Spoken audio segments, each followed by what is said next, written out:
Le 16 de janvier, les Américains ont débuté le combat. Jusqu'à ce temps-là, en réalité, c'était une blocade, où c'est qu'on met du pression. C'est une blocade classique. Mais le 16 de janvier, après, on savait que quelque chose était pour arriver. Puis, cette soirée-là, les Américains ont envoyé 400 missiles. Puis on avait toujours peur. Alors,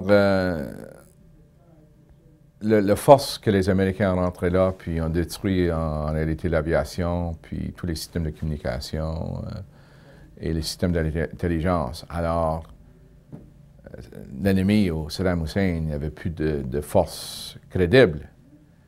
Mais on avait toujours peur qu'il était prêt à sacrifier tout son pays, à lâcher des missiles nucléaires ou des missiles chimiques.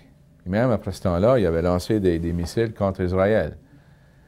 Alors, l'inconnu, c'était toujours l'inconnu. Jusqu'à temps que la guerre terrestre qui est venue, je crois qu'ils ont débuté vers la fin de février. Ils ont rentré, puis ça a duré comme 4 jours. Finalement, on était plus confortable. Mais comme je dis, c'est l'inconnu. Puis, heureusement, ça a bien été avec un minimum de perte de vie. Mais les munitions comme ça, là, ça c'est peur.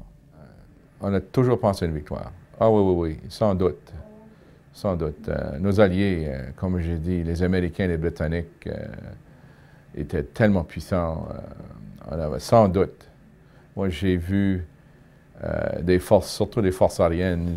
Je rentrais souvent à l'aéroport de Bahreïn, puis à Dubaï, puis on voyait... la force était immense.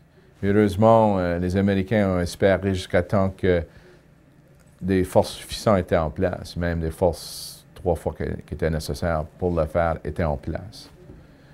Et comme j'ai dit, quand on appelle ça Air Superiority, était complète. Était complète. On voyait tout. Moi, j'avais le temps, des fois, je regardais les rapports d'intelligence. Ils suivaient chaque camion dans le pays d'Irak, tous les jours. Alors, ça, c'est impressionnant et puissant. Mais comme je dis, surtout, on avait peur que peut-être un homme fou aurait pu peser un piton, changer l'histoire.